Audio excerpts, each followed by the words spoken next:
Let's talk about SIL verification, which is a calculation of the level of reliability you can expect from a safety function, such as an automatic shutdown of a gas-fired boiler when the gas pressure gets too low.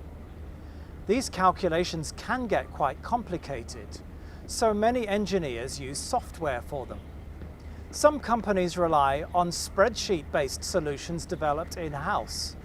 That can work, but it can get very complex very quickly. And the trouble is, make one mistake in entering a number or formula, and you can end up with a serious error in the result. That way you can get a dangerous overestimate of the safety performance achieved. I'm Peter Clark, Managing Director of xSeriCon, based here in beautiful Hong Kong. And I'd like to introduce you to our very own SIL verification solution, Saleability. It runs on Windows or Mac and has a nice simple screen layout that shows you one part of the safety function at a time, a component, a subsystem, or the overall SIF. The calculation runs instantly and shows you the result at the bottom of the screen here. Saleability's calculation engine has been through an extensive testing and validation process, so you can have confidence in the results. Setting up the calculation is easy. Let's work through a simple case. Suppose we have a low-pressure sensor that cuts the gas supply to a burner, like I mentioned before. To implement this, we could use a pressure switch, power supply, safety relay, and a remote-operated valve on the gas supply. Start by creating an empty SIF. Click New SIF. We can enter some information about the SIF, which will appear in the SIL verification report. Let's put in the SIF name, the SIF description, the hazardous condition the SIF will detect, and the consequence of SIF failure. The other thing we need to set is the risk reduction factor target. Saleability reminds us to fill this in by showing us this problem message down here in the results area. So let's put in a target of 40 for now, and a corresponding SIL target of SIL 1. Saleability supports several different models for calculating the architectural constraints of the SIF, including routes 1H, 2H and the 2016 edition of IEC 61511. For now, we'll pick route 1H. Now let's go to the sensor subsystem and put in our pressure switch. Sensors can be arranged in groups, but in this case there's only one sensor and only one group, so we set an architecture of 1 out of 1. Let's make a group to put our sensor into. In the SIF menu, select Add New Group. Within the group, components are arranged in legs. We're only using one leg, so we set an architecture of 1 out of 1 within the group. We also need to set the mission time. That's the time the equipment is in service before replacement. Saleability lets you set a different mission time for each group, which makes sense because each kind of equipment has a different usable lifetime. We need to set the proof test interval. I'm going to set this to 2 years. I can enter time values in days, weeks, months or years. The proof test success rate, that's the probability of proof testing being done correctly.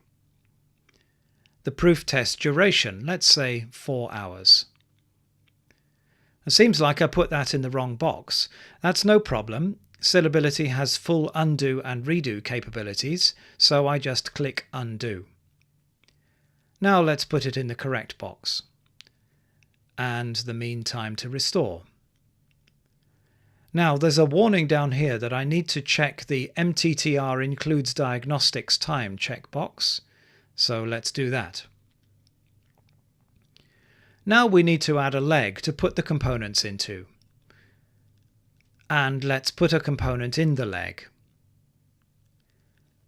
We just need to fill up a few fields here. The component name,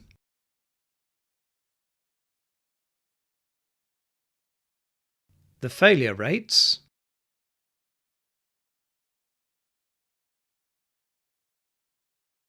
and the proof test coverage. This is a Type A device, so let's set that down here. All these buttons with black speech bubbles are for entering comments. Let's enter a comment to document the source of the failure rate data. We've done quite a lot of work there, so let's save the file. Click Save Project As. Select a folder and file name. When we've saved once, Saleability can keep on saving automatically on the fly as we work if I click this checkbox. Then click Go and we're done.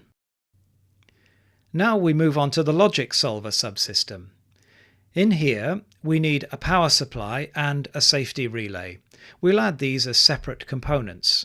First, the overall subsystem settings, architecture, mission time, proof test interval, proof test success rate, proof test duration, mean time to restore, whether the MTTR includes diagnostics time, whether the logic solver is programmable. Now for the first component, the power supply. Let's fill up the data we need. We don't have to fill up all the fields. The results display down here prompts us to fill up the fields we need. All these numbers are getting saved as we go along, so there's no need to keep hitting save. Let's do the same for the second component, the safety relay.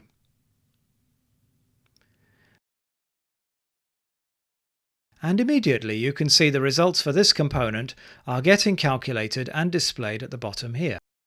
Now for the final element subsystem. This will be an air-operated valve, so let's include the solenoid valve controlling the instrument air, the actuator for the fuel gas valve, and the fuel gas valve itself.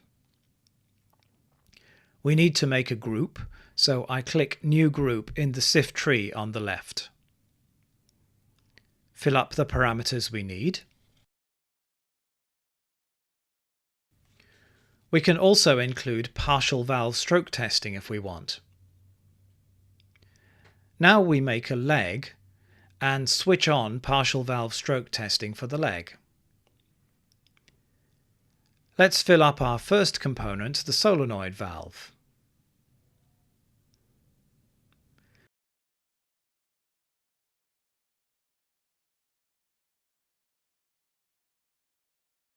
Now for the second component, the actuator.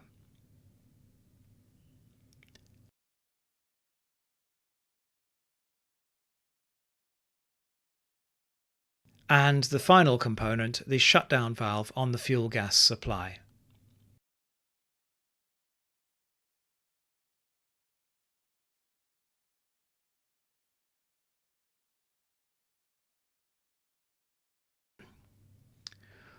All the input data has been entered now, so let's take a look at the results.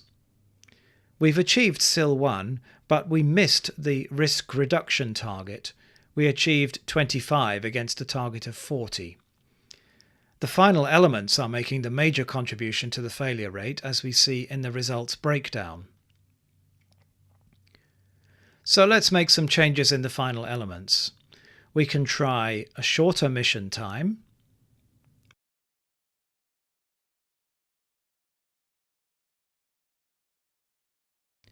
and use a better quality valve with a lower failure rate.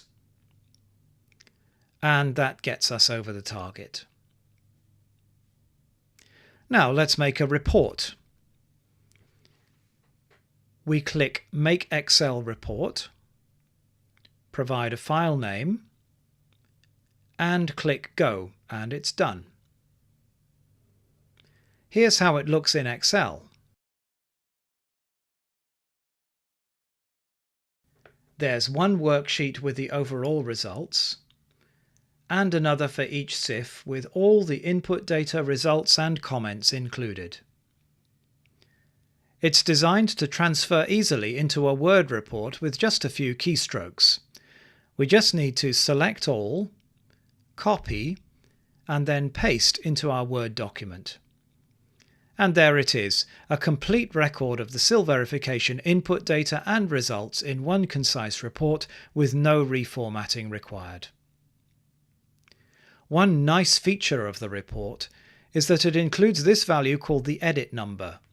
This number gets incremented every time you change the data in the project. So you can immediately see if the data in the report is exactly the same as the data in the project just by comparing the edit numbers.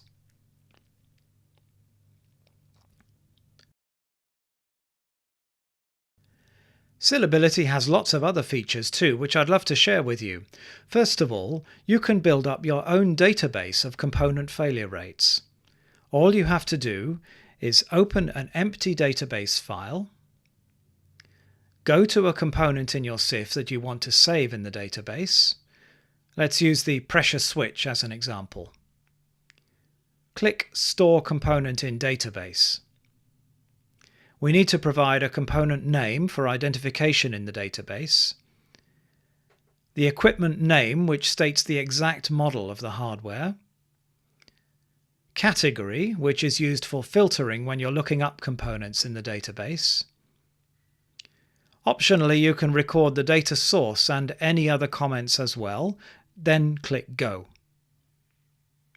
Now the component in the SIF is marked as locked to database, which means any changes to this pressure switch in the database will be automatically applied in the SIF. I can easily retrieve this component from the database. Let's make a new SIF to put it into.